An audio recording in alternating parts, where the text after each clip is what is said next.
I want to encourage everyone to get the vaccine. It is relatively painless. It happens really quickly. Wait a minute. Time out. Is this you talking? If Donald Trump tells us that we should take it, I'm not taking it. Before we get into it, I want to be very clear that this is not a vaccine. This is a spike protein, aka a GMO. This is not a vaccine. It's a spike protein, also known as a genetically modified organism that they own, that they created, that they patented before it goes into your body. So remember that, which they have control on the other end of what it does on your end, right? Let's get it. If Karmela say take it, it's cool. If Trump say take it, it's not cool. That's basically what she was saying, right? And to me, that sounds like some hypocritical BS, some rhetoric to confuse people who already don't know the laws in the first place.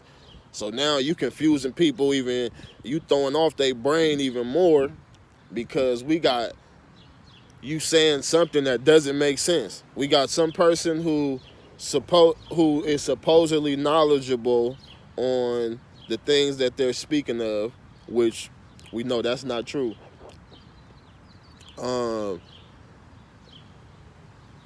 They're spitting rhetoric that doesn't make sense. It's contradicting itself, right? So that's the first thing, which is one of my points is always never put energy into the person. Forget the person. The person is irrelevant. That's the puppet that's getting the strings pulled by the puppet master. The person is the puppet getting the strings pulled by the puppet master. That's it, right? So you can't put your energy into the person. Now, we gotta keep in mind, like, we seem to forget that when these bills and statutes is written up, because they not laws, they statutes. When these bills and statutes is written up, they written up in legalese. Legalese, right? Which is contract law, right? So these things are written up in legalese. How many people was taught legalese? How many people understand legalese? Lawful terminology. How many people can read that and understand what it's saying?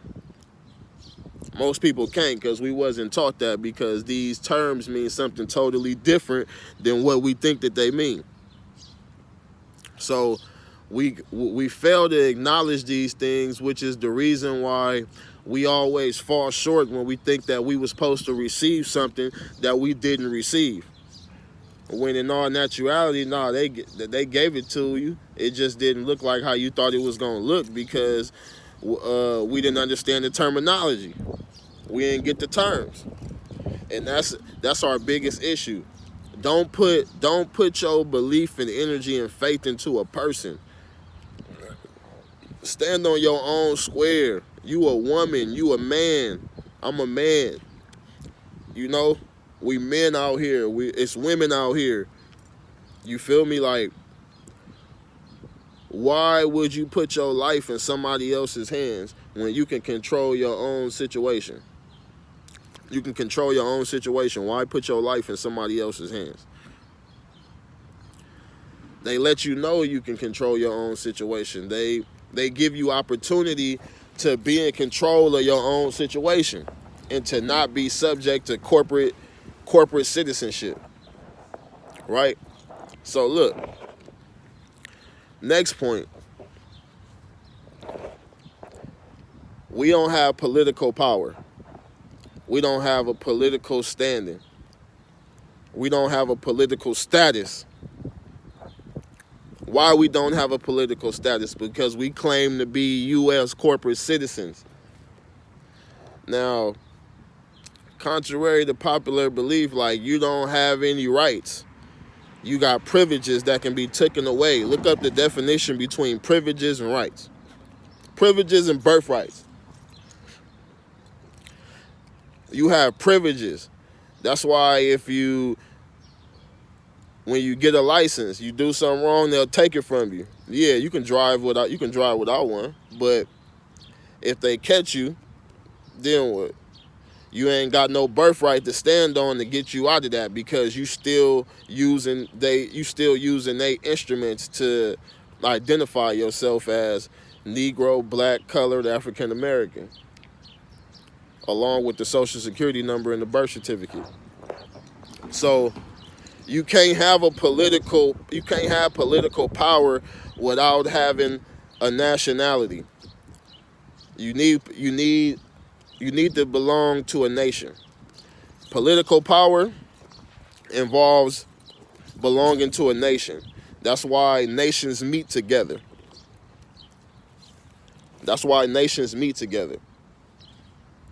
So to have political power, you got to have a nationality. To have a nationality, you got to claim your nationality to belong to a nation, to even have political power to leverage. That's why we don't got no power to leverage. That's why time after time, like, we see, like, we get the bare minimum, and we satisfied with the bare minimum. But once again, fuck what's on top. I mean, what's on top is cool, but we want the minerals. We want the land. We want the minerals. We want the land. We want that birthright. We don't want privileges.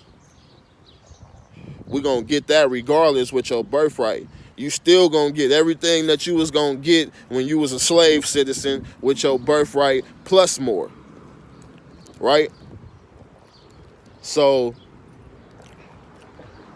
don't put your energy into people to free you. You got to free yourself. So once again,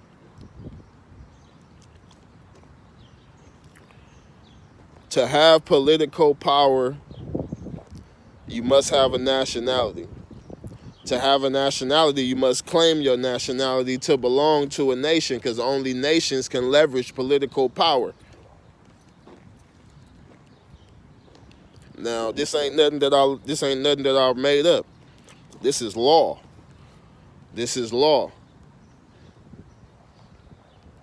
And contrary to popular belief, our nationality is Moors, the Aboriginal people of the land, the true indigenous American.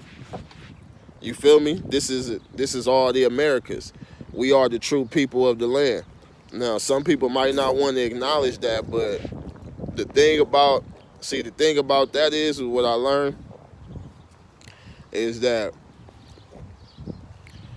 you cannot acknowledge it all you want. You can't prove it though. You can't prove it, because that's the thing. Because, like, I'ma stand on that because I got it to stand on.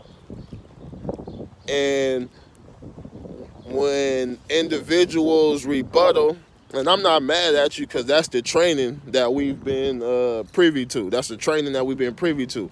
But individuals that rebuttal, it's more so from a feeling and a thought or an emotional standpoint. It could be one of those, or all three, or two out of the three. And they not really aware because they don't understand. So, like the same way I didn't understand once upon a time. So yeah, but yeah, you can't prove that though. The Maroons, the true Americans. More. You gotta understand. You gotta understand law and history go together, and when you can put them things together, the true history though, not what they tell you, with all the gaps and the stuff that don't make sense. But law and history go together, man.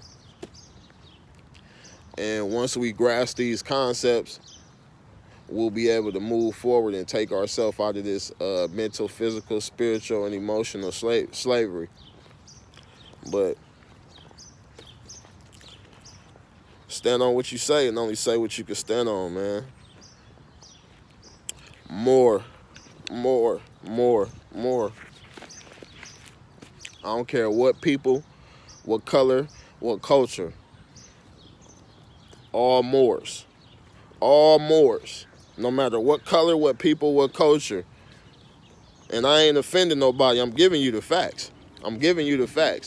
And once again, like, you can't prove it wrong. You can't prove it wrong.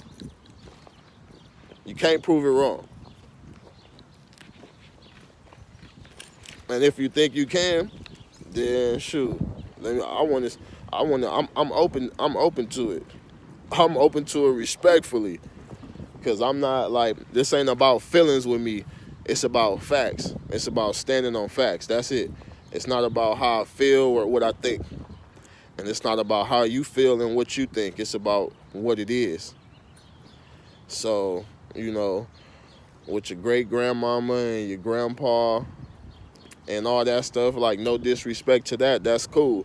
But a lot of people been told a lot of stuff that was just rhetoric and lies. So we got to come from a factual standpoint, law and true history. And backtrack these names and terms also. Backtrack these names and terms that we acknowledge ourselves to be today.